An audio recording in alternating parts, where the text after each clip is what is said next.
We are in Carrollwood. Yes, this is the house behind me where it happened overnight, sending 5 people to the hospital because of that carbon monoxide exposure. This is not the car involved. The car involved is actually in the garage.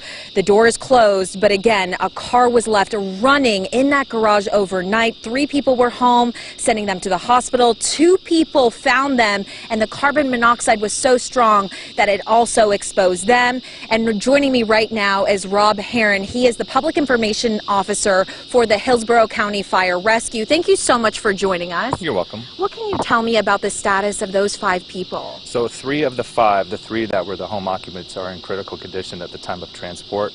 The 2 that discovered them are stable at this time. And this is a really scary situation. Was this accidental that someone left the car running? At this time, we believe it to be accidental, yes.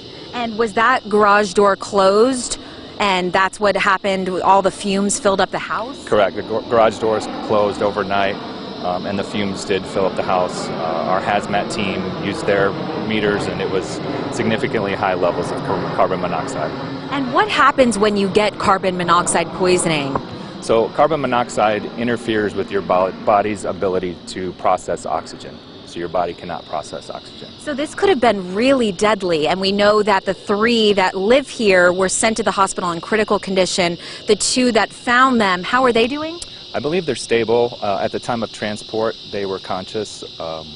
After transport, I'm not sure, but at the time they were stable. Fire rescue crews are no longer on the scene, as you can see, but we do know there was a large presence this morning. How many crew members were here, and are your crews okay? Yes, our crews are okay. They took the necessary precautions to enter the building with their breathing apparatus.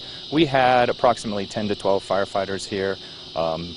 They effected 3 rescues of the 3 unconscious victims from within the house. Well, we're so glad to hear that every one of your crews is doing okay, and we're really hopeful that these people pull through, but this is a very dangerous situation. For our viewers that are watching right now, what can you say just about this situation to make sure no one else finds them in this situation? So really the answer lies in carbon monoxide detectors. You have to install them, you have to check them, you have to make sure they work.